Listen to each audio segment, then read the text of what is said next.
Chers amis, bonjour. Ce Shabbat, donc Parashat Shemot, qui va donc introduire on commence la première paracha du deuxième Sefer de la Torah.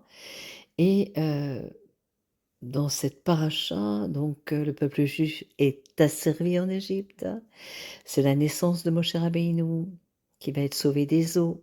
Et Dieu se révèle dans ce fameux buisson ardent et l'enjoint de libérer Israël.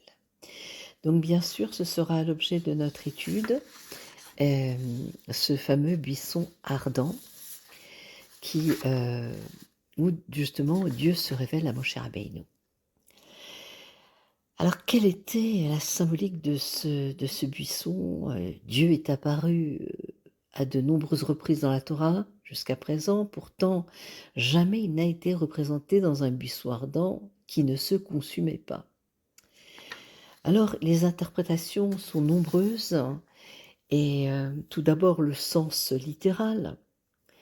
Avant d'entrer dans une analyse plus profonde selon la Chassidoute, Rashi nous enseigne que pourquoi un buisson d'épines, un sné, comme on dit en hébreu. Et donc Rashi nous dit Anochi imo betsara, je suis avec lui dans la détresse. Dieu choisit l'épine pour montrer qu'il souffre. Il ne s'est pas révélé dans un cèdre majestueux ou dans un beau chêne.